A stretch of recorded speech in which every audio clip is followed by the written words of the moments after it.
Hər vaxtımız xeyir. Bugün diqqətimizi çox mühüm, eyni zamanda bəlkə də biraz həssas bir mövzuya yönəldirik.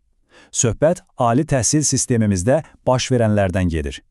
Biz bu izahlı təhlilimizdə ekspert İlham Əhmədovun yerli universitetlərimizi bürümüş sistemli problemlər barədə hazırladığı olduqca kəskin araşdırmasını incələyəcəyik.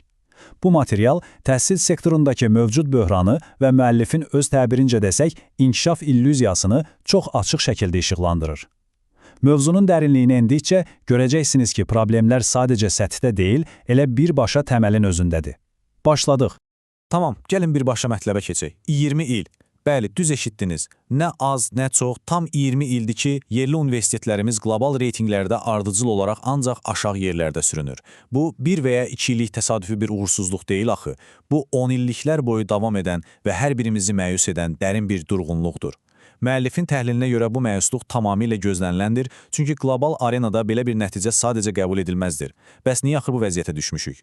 Baxın, mənbə burada çox düşündürücü bir ziddiyyəti, fərq ortaya qoyur. Ölkəmiz beynəlxalq arenada nüfuz qazanmaq üçün arda-arda böyük idman yarışlarına, dabdəbəli beynəlxalq tədbirlərə ev sahibliyi edir, düzdürmü? Lakin əsas arqument ondan ibarətdir ki, əsl, qalıcı beynəlxalq nüfuz və davamlı inkişaf ancaq və ancaq elm, təhsil və insan kapitalı üzərində qurula bilər. Yəni, təhsiliniz zəifdirsə, keçirdiyiniz o ən möhtəşəm şoular belə istədiyiniz uzun müddətli hörməti gətirməyəcək. Çünki bir ölkənin əsl siması onun savadlı insanıdır. Yaxşı, bəs bu tənəzzülü dayandırmalı olan qurumlar nə işlə məşğuldur? Təsəvvür edin, Dövlət İmtahan Mərkəzi artıq 25 ildir ki, mütəmadi olaraq təhsillə bağlı böyük həcmdə məlumat, yəni qızıl kimi data təqdim edir. Bəs nəticə? Elm və Təhsil Nazirliyi bugünə qədər mövcud ciddi problemləri sistemli şəkildə təhlil edib, həlli üçün hər hansı bir konkret qərar qəbul edibmi? Təəssüf ki, yox. Əlimizdə dağ boyda məlumat var, amma o məlumatdan doğan real, fəaliyyətə keçən bir addım yoxdur. Bax, elə bu inkişaf illüziyasını müəllif möhtəşəm bir cümlə ilə təsvir edir. O deyir ki, nazirlik möhtəşəm otellərdə çoxsaylı, hayküylü forumlar keçirsə də, onların konkret nəticələri və proseslərə real müsbət təsiri hiss edilmir. Sözün açığı bu sitat, reallıqla şou arasındakı o nəhəng uçurumu mükəmməl şəkildə üzə çıxarır. Bir tərəfdə can verən akademik sektor, digər tərəfdə isə bahalı, parıltılı tədbirlər. Bəs heç düşünmüsünüzmü? Bu dabdəbəli, haykülü forumlarda, o bəzəkli tribunallarda çıxış edənlər əslində kimlərdir? Araşdırmada məhz bu çox yerində və kəskin ritorik sual qaldırılır. Yəni, bu tədbirlərin gerçəkdən hansısa bir dərdimizə dərman olub-olmadığını anlamaq üçün birinci növbədə o mikrofonda danışanların kimliyinə və səriştəsinə baxmalıyıq, elə deyilmi? Və budur müəllifin tapdığı o acı həqiqətlər. Məruzəçilərin böyük əksəriyyətinin təhsil sahəsində ümumiyyətlə zərrə qədər də real ekspertizası yoxdur. Çıxışları heç bir fundamental araşdırmaya, fakta əsaslanmır və ən pisi odur ki, bu insanlar təhsil sektorundan sadəcə çox uzaqdılar. Yəni, əgər danışanların sahədən xəbəri yoxdursa, gündəlik mövzular eynidirsə, hər gün belə forum keçirsəniz belə, sıfır nəticə, sıfır inkişaf. Gəlin indi müasir bir universitetin ayaqda qalması üçün lazım olan o olmazsa olmaz təməl infrastruktura nəzər salaq. Siyahıya baxın, ali təhsil tədqiqat mərkəzləri yoxdur. Akademik beyin mərkəzləri yoxdur. Ciddi beynəlxalq səviyyəli jurnallar yoxdur. Universitetlər üçün ciddi bir dövlət strategiyası o da yoxdur. Hər şeyin qarşısında böyük bir yoxdur dayanır. Bax, bu bazı olmadan hansı universitetin inkişafından danışmaq olar ki? Yaxşı, deyə bilərsiniz ki, axı idarə etmədə dəyişikliklər edilib. Bəlkə də xatırlayırsınız, bir müddət əvvəl universitetlər böyük bir səs-küylə publik hüquqi şəxslərə, el arasında desək, PHŞ-lərə çevrildi. Elə təqdim edildi ki, sanki sehirli çubuqdur, hər şey düzələcək. Amma təhlil tamamilə fərqli bir iddia irəli sürür. Bu qərar əslində universitetlərə, artıq dövlətdən pul gözləməyin, necə bacarırsınızsa özünüz qazanın demək idi. Başqa sözlə, dövlətin elmi fəaliyyətə pul ayırmasının rəsmən sonu.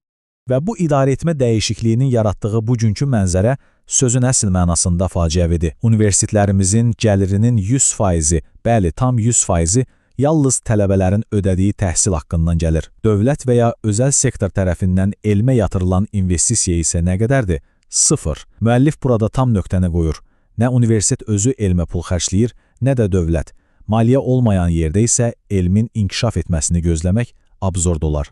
Təbii ki, bu sadəcə təhsil sisteminin daxili problemi deyil. Məsələnin böyük iqtisadi tərəfi də var. Ölkənin hazırki iqtisadi mühiti bazarı elmə və ya elmi tədqiqatlara heç bir real tələbat hiss etmir. Yəni biznes və sənaye universitetlərə gəlib demir ki, al bu pulu mənə bu texnologiyanı araşdır, innovasiya gətir. Tələbat və sifariş olmayanda da universitetlərimiz elm satıb pul qazana bilmirlər. Hər şey bir-birinə zəncirvari bağlıdır.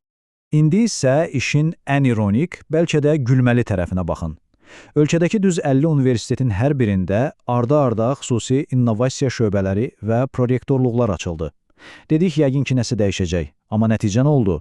Ölkənin qlobal innovasiya indeksindəki mövqeyi yaxşılaşmaq əvəzinə sərbəst düşüşlə kəskin şəkildə gerilədi. Müəllif ağlı olaraq vurğulayır ki, qapının üstünə innovasiya sözü yazmaqla innovasiya yaranmır, zahiri bəzək-düzək, real elmi inkişafı heç vaxt əvəz edə bilməz. Və bu reallıq əslində məsələnin nə yerdə olduğunu mükəmməl şəkildə göstərir. Tam 100 qat fərq. Təsəvvür edirsiniz? Bizim yerli universitetlərimizin illik büdcəsini qlobal reytinqlərdə qabaqcıl olan xarici universitetlərin büdcəsi ilə müqayisə etdikdə arada 100 qatlıq nəhəng bir uçurum yaranır. Belə bir rəqabət şəraitində bizim təhsil müəssisələrinin beynəlxalq arenada fərqlənməsini gözləmək insafsızlıq olar. Buna görə də qlobal reytinqlərdə niyə axırıncıyıq deyə təəccüblənməyə qətiyyən dəyməz. Yaxşı, bəs dünyada uğurlu təhsil ocaqları necə işləyir? Araşdırma ölkəmizdə hazırda yox səviyyəsində olan 3 vacib universitet modelini göstərir. Birincisi, Tədqiqat Universiteti, bütün gücünü qabaqcıl elmə verən model. İkincisi, Sahibkar Universiteti, akademik biliklərdən birbaşa biznes və startap yaradan model. Və nəhayət, İnnovativ Universitet, həm texnoloji, həm də sosial tərəqqini irəli aparan model. Təəssüf ki, müəllifə görə biz bu modellərin heç birinin adını belə eşitməmişik. Təbii ki, təhlil sadəcə quru tənqiddən ibarət deyil. Müəllif konkret həll yolları da təklif edir.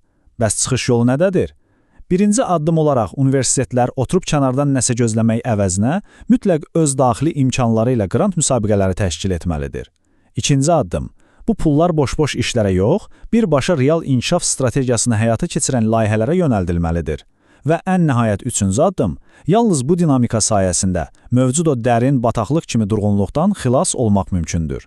Amma aydın məsələdir ki, bu fikirləri həyata keçirmək üçün pul lazımdır, maliyyə lazımdır. Müəllifin çox net bir tələbi var. Elm və Təhsil Nazirliyi sadəcə kənardan məsləhət verən müşahidəçi rolundan çıxmalı və özünün o nəhəng 5 milyardlıq büdcəsindən istifadə edərək universitetlərin bu cür inkişaf layihələrinə qrantlarını maliyyələşdirməlidir. Əgər dövlət universitetin elminə dəstək verməyəcəksə, bayaq sadaladığımız strategiyaların hamısı elə kağız üzərində qalacaq.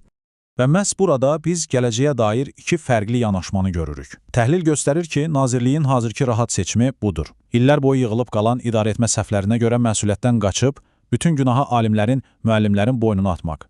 Lakin əsl inkişaf üçün tələb olunan cəsarətli yanaşma tam fərqlidir. Nəhayət ki, yuxarıdan buraxılan səhvlərə etiraf etmək, təməl problemləri masaya yatırıb, düzgün, işlək qərarlar vermək lazımdır. Günahkar axtarmaq yox, həll yolu axtarmaq vaxtıdır. Artıq bu izahlı təhlilimizin sonuna gəlirik. Müəllif materialı bitirərkən hər birimizin beynində ilişib qalacaq, reallığı üzümüzə çırpan bir sual qoyur. Bu acımasız rəqabət mühitində qlobal arenada bizim universitetlərimiz mövcud vəziyyətlə reallıqda hansı inkişafa nail ola bilər? Əgər biz təməl, sistemli və o dediyimiz maliyyə problemlərini həll etməyəcəksə, son 25 ildə hara gəlmişiksə, növbəti 25 ildə də eyni yerdə sayacağıq. İnanıram ki, bu icmal, qapalı qapılar arxasında qalan reallığı dərk etməyinizə biraz da olsa kömək etdi. Düşünmək isə artıq sizin öhdənizdədir. Növbəti görüşlərədək özünüzə yaxşı baxın.